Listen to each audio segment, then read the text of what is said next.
Hi friends, welcome to Shreya's cooking channel. ನಾನು ಸುನೀತಾ. ತುಂಬಾ ಹೆಲ್ದಿಯಾಗಿರುವಂತಹ ಅಷ್ಟೇ ಸರಳ ವಿಧಾನದಲ್ಲಿ ಮಾಡುವಂತಹ ಹೆಸರುಕಾಳು ದೋಸೆಯನ್ನು ನಾನಿವತ್ತು ಮಾಡ್ತಿದ್ದೀನಿ. ತುಂಬಾ ರುಚಿಕರವಾಗಿ ಅಷ್ಟೇ ಟೇಸ್ಟಿಯಾಗಿ ಕೂಡ ಬರುತ್ತೆ. ನೀವು ಒಂದ್ಸಲ ಈ ವಿಧಾನದಲ್ಲಿ ಟ್ರೈ ಮಾಡಿ ನೋಡ್ಬೋದು. ನಾನು ಇದ್ರ ಜೊತೆ ಕಾಂಬಿನೇಷನ್ ಅಂತ ಟೊಮೆಟೊ ಚಟ್ನಿಯನ್ನು ಮಾಡ್ತಿದ್ದೀನಿ. ತುಂಬಾ ರುಚಿಕರವಾಗಿ ಅಷ್ಟೇ ಈಸಿಯಾಗಿ ಕೂಡ ನೀವು ಮಾಡ್ಕೋಬೋದು. ಅದನ್ನು ಯಾವ ವಿಧಾನದಲ್ಲಿ ಮಾಡೋದು ಅಂತ ನಾನಿವಾಗ ತೋರಿಸ್ತೀನಿ. ಹಾಗೆಲ್ಲ ಯಾರೆಲ್ಲ ನಮ್ಮ ಚಾನಲನ್ನು ಸಬ್ಸ್ಕ್ರೈಬ್ ಮಾಡದೆ ನೋಡ್ತಿದ್ದೀರಾ, ದಯವಿಟ್ಟು ನಮ್ಮ ಚಾನಲನ್ನು ಸಬ್ಸ್ಕ್ರೈಬ್ ಮಾಡಿ. ನಾನಿವಾಗ ಒಂದು ಬೌಲ್ನಷ್ಟು ಹೆಸರು ಕಾಳನ್ನು ನೆನೆ ಇಡ್ತಾ ಇದ್ದೀನಿ. ನಾನು ಇದು ಮಾಡೋದು ರಾತ್ರಿ ನೆನೆ ಇಡ್ತಾ ಇದ್ದೀನಿ ಕಾಳನ್ನು.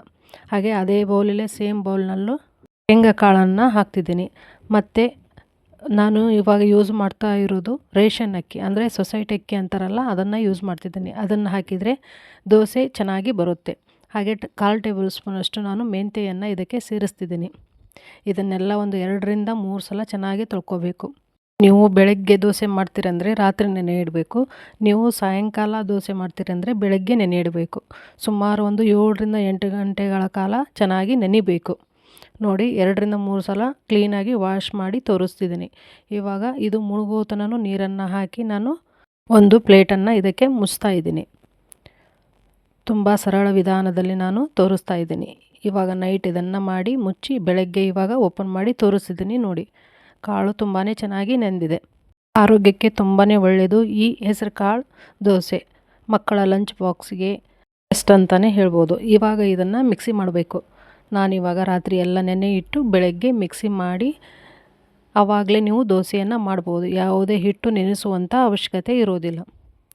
ನಾನು ಇದರಲ್ಲಿ ಯಾವುದೇ ರೀತಿಯಾಗಿ ಮೈದಾ ಸೋಡಾವನ್ನು ಬಳಸ್ತಾ ಇಲ್ಲ. ಸಿಂಪಲ್ಲಾಗಿ ಈ ಕಾಳುಗಳನ್ನು ರುಬ್ಬಿ ನಾನು ದೋಸೆಯನ್ನು ಮಾಡ್ತೀನಿ. ನೋಡಿ, ಇವಾಗ ತುಂಬಾ ಚೆನ್ನಾಗಿ ಈ ಥರ ನುಣ್ಣಾಗಿ ನೀವು ರುಬ್ಕೋಬೇಕು. ದೋಸೆಗೆ ಯಾವ ರೀತಿಯಾಗಿ ರುಬ್ತಿರಲ್ಲ ಆ ರೀತಿಯಾಗಿ ರುಬ್ಕೋಬೇಕು. ಇದನ್ನು ಒಂದು ಪಾತ್ರೆಗೆ ನಾನಿವಾಗ ಹಾಕ್ತಿದ್ದೀನಿ. ಹೀಗೆ ಇನ್ನೊಂದು ಉಳಿದಿರುವಂತಹ ಕಾಳನ್ನು ಸಹಿತ ನಾನು ರುಬ್ಕೊಂಡು ಇದಕ್ಕೆ ಹಾಕ್ತಿದ್ದೀನಿ. ಸ್ವಲ್ಪ ನೀರನ್ನು ಹಾಕಿ ಮಿಕ್ಸಿಗೆ ಅದನ್ನು ಕೂಡ ಇದಕ್ಕೆ ಹಾಕ್ತಿದ್ದೀನಿ. ನೀವು ಒಂದ್ಸಲ ಈ ವಿಧಾನದಲ್ಲಿ ಟ್ರೈ ಮಾಡಿ ನೋಡಿ, ತುಂಬಾ ರುಚಿಕರವಾಗಿ ಬರುತ್ತೆ. ಹಾಗೆ ನಾನು ರುಚಿಗೆ ತಕ್ಕಷ್ಟು ಉಪ್ಪನ್ನು ಇದಕ್ಕೆ ಸೇರಿಸ್ತಾ ಇದ್ದೀನಿ. ಇವಾಗ ಚೆನ್ನಾಗಿ ಮಿಕ್ಸ್ ಮಾಡ್ತಿದ್ದೀನಿ. ನಾನು ಇಲ್ಲಿ ಸೋಡಾವನ್ನು ಬಳಸ್ತಾ ಇಲ್ಲ. ಇವಾಗ ಚೆನ್ನಾಗಿ ಮಿಕ್ಸ್ ಮಾಡಿ ಒಂದು ಪ್ಲೇಟನ್ನು ಮುಚ್ಚಿ ಇವಾಗ ಪಕ್ಕಕ್ಕೆ ಇಟ್ಟು ಇವಾಗ ಟೊಮೆಟೊ ಚಟ್ನಿಗೆ ರೆಡಿ ಮಾಡ್ಕೋಬೇಕು. ಇವಾಗ ಗ್ಯಾಸ್ ಮೇಲೆ ಒಂದು ಪಾತ್ರೆಯನ್ನಿಟ್ಟು 2 ಟೇಬಲ್ ಸ್ಪೂನಷ್ಟು ನಾನು ಎಣ್ಣೆಯನ್ನು ಹಾಕ್ತಿದ್ದೀನಿ. ಹಾಗೆ ಒಂದು 2 ಈರುಳ್ಳಿಯನ್ನು ಕಟ್ ಮಾಡಿ ಹಾಕ್ತಿದ್ದೀನಿ. ನೀವು ಚಿಕ್ಕದಾಗಿ ಕಟ್ ಮಾಡಿ ಆದರೂ ಹಾಕ್ಬೋದು, ಈ ಥರ ಸ್ಲೈಸಸ್ ಆಗಿ ಕಟ್ ಮಾಡಿ ಹಾಕ್ಬೋದು. ಎಣ್ಣೆಯಲ್ಲಿ ಚೆನ್ನಾಗಿ ಫ್ರೈ ಆಗಬೇಕು. ಈ ಹೆಸರು ಕಾಳು ದೋಸೆ ಜೊತೆ ನೀವು ಕೊಬ್ಬರಿ ಚಟ್ನಿ ಅಥವಾ ಟೊಮೆಟೊ ಚಟ್ನಿಯನ್ನು ಮಾಡ್ಬೋದು. ಆದರೆ ಟೊಮೆಟೊ ಚಟ್ನಿ ಒಳ್ಳೆ ಕಾಂಬಿನೇಷನ್ ಆಗಿ ಬರುತ್ತೆ. ಇವಾಗ ಮೀಡಿಯಮ್ ಸೈಜ್ 2 ಟೊಮೆಟೊ ಹಣ್ಣನ್ನು ತೆಗೆದುಕೊಂಡು ಕಟ್ ಮಾಡಿ ಇದಕ್ಕೆ ಸೇರಿಸ್ತಾ ಇದ್ದೀನಿ.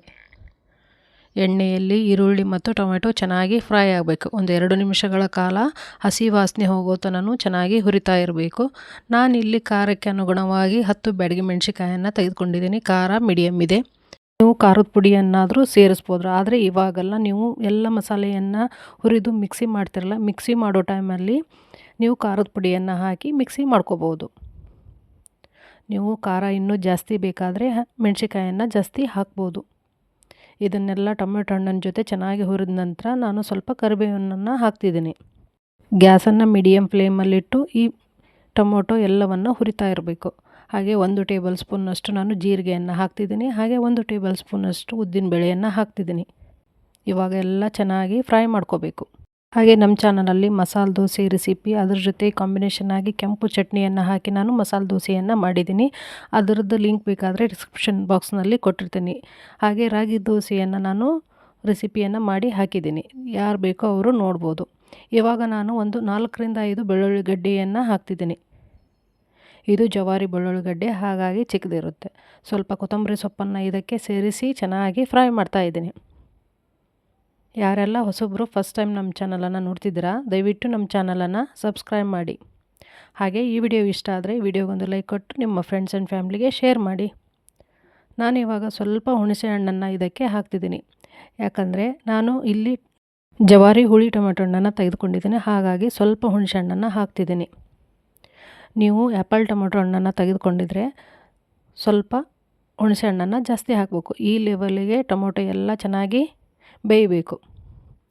ಇವಾಗ ಗ್ಯಾಸನ್ನು ಆಫ್ ಮಾಡಿ ಸ್ವಲ್ಪ ತಣ್ಣಗಾಗಲಿಕ್ಕೆ ಬಿಟ್ಟು ಇದನ್ನು ಮಿಕ್ಸಿ ಜಾರ್ಗೆ ಹಾಕಬೇಕು. ಮಿಕ್ಸಿ ಜಾರ್ಗೆ ಸ್ವಲ್ಪ ಉಪ್ಪು ಹಾಗೆ ಸ್ವಲ್ಪ ಬೆಲ್ಲ, ನಾನಿಲ್ಲಿ ಹಿಂಗನ್ನು ಸೇರಿಸ್ತಾ ಇದ್ದೀನಿ, ಆದರೆ ವಿಡಿಯೋ ಮಿಸ್ ಆಗಿದೆ. ನೀವು ಹಿಂಗನ್ನು ಹಾಕಿ ಮಿಕ್ಸಿಯನ್ನು ಮಾಡ್ಕೊಳ್ಳಿ. ನೋಡಿ, ಈ ಥರ ತರಿಯಾಗಿ ರುಬ್ಕೋಬೇಕು. ದೋಸೆ ಜೊತೆ ತುಂಬಾ ಟೇಸ್ಟಾಗಿ ಬರುತ್ತೆ. ನೀವು ಫುಲ್ ಪೇಸ್ಟ್ ಥರ ರುಬ್ಕೋಬೇಡಿ, ಈ ಥರ ತರಿಯಾಗಿ ರುಬ್ಕೊಂಡು ಇದಕ್ಕೆ ಒಂದು ಒಗ್ಗರಣೆಯನ್ನು ಹಾಕೋಣ. ಇವಾಗ ಗ್ಯಾಸ್ ಮೇಲೆ ಒಂದು ಪಾತ್ರೆಯನ್ನಿಟ್ಟು 2 ಟೇಬಲ್ ಸ್ಪೂನಷ್ಟು ಎಣ್ಣೆಯನ್ನು ಹಾಕ್ತಿದ್ದೀನಿ.